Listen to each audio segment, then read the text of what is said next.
एक महिला अपनी खूबसूरती और आकर्षण को बढ़ाने के लिए सदियों से नेल पेंट का इस्तेमाल करती है, जिसके बिना नारी का श्रृंगार अधूरा माना जाता है। तो चलिए फिर आपको दिखाते हैं औरतों की खूबसूरती में चार चांद लगाने वाली रंग बिरंगी बोतलें बड़ी बड़ी फैक्ट्रियों में कैसे तैयार करी जाती हैं। तो नेल पॉलिश बनाने के लिए मुख्य रूप से 3 चीजों का प्रयोग होता है। एक होता है सैलुटोस, जिससे शाइन आती है, एक होता है स्टेबलाइजर, जिससे आपका रंग बरकरार रहता है, और तीसरी चीज और सबसे जरूरी चीज होती है पिगमेंटेशन, जिससे भिन्न भिन्न रंग की नेल पेंट तैयार करी जाती है। इन तीनों चीजों को मिला के इस मशीन के अंदर डाला जाता है और करीबन 2 से 2.5 घंटे तक इस मशीन को ऐसे ही चालू कर दिया जाता है। अब ये जब बड़ा सा लोहे का रोलर देख रहे हैं ना, इसी की मदद से तीनों चीजें अच्छे से मिक्स होती है और हमारी नेल पेंट बनके तैयार होती है। नेल पेंट बनाना जितना आसान है ना, उसे पैक करने का कार्य उससे भी ज्यादा मुश्किल होता है, क्योंकि एक एक छोटी छोटी डिब्बी में नेल पेंट भरने का कार्यक्रम बहुत ही ज्यादा कठिनाई और सावधानी से करना पड़ता है। जिसके लिए जैसे ये नेल पेंट बनके तैयार होती है, इसे बड़े बड़े प्लास्टिक के डिब्बों में भर के रख लिया जाता है, और जैसे ही डिब्बों में नेल पेंट भर दी जाती है, तुरंत बाद ही इन डिब्बों को बंद कर दिया जाता है, ताकि नेल पेंट उड़े ना और सूखे ना, क्योंकि एक बार अगर नेल पेंट सूखना शुरू हो गई तो भाई इसको कोई नहीं बचा सकता। और मैं आपको बता दूं, नेल पेंट से कहीं ज्यादा जरूरी ना ये उसकी छोटी छोटी सी भिन्न भिन्न आकार की शीशे की शीशियां होती है,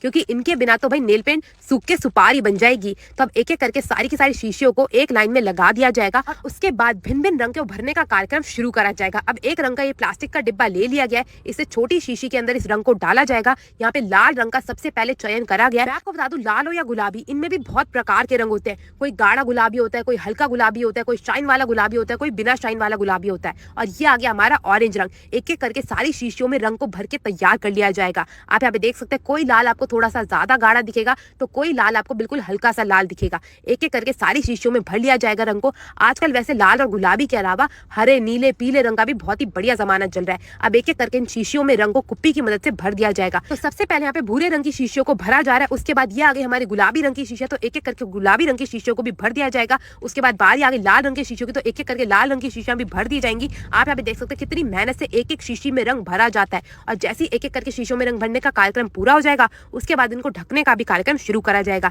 लाल के बाद ऑरेंज, ये आ गया थोड़ा हल्का गुलाबी, ये आ गया गाढ़ा गुलाबी। एक एक करके सारी शीशियों में इसी प्रकार से रंग भर लिया जाता है। उसके बाद बारी आती है इसके ब्रश की, क्योंकि जितनी जरूरी नेल पेंट है उतना ही जरूरी उसका ब्रश है। बिना ब्रश के भाई नेल पेंट किस काम की। तो एक एक करके सभी शीशियों में प्लास्टिक के इस ब्रश को डाल दिया जाता है, और इन्हें बिल्कुल अच्छे से बंद करने का कार्यक्रम शुरू करा जाता है। मैं आपको बता दूं, एक बार अगर नेल पेंट की शीशी में नेल पेंट भर दी गई, तो उसके 10 मिनट के अंदर अंदर उनमें ये ब्रश लगाना बहुत ही ज्यादा जरूरी होता है। और ब्रश लगाने के बाद सबसे पहले इस पे प्लास्टिक का ढक्कन लगाया जाता है, और जैसी सारी शीशियों में प्लास्टिक का ढक्कन लग के तैयार हो जाता है, बारी आ जाती है इनके सुंदर से ढक्कन को लगाने की, जिससे उठा के आप ब्रश से नेल पेंट को उठाते हैं। तो एक एक करके सुंदर से ढक्कन को भी नेल पेंट के ऊपर फिट कर दिया जाता है, और उसके बाद भिन्न भिन्न रंग की शीशियों को लेके ट्रे में लगा के सजा के तैयार कर लिया जाता है आप लोगों तक।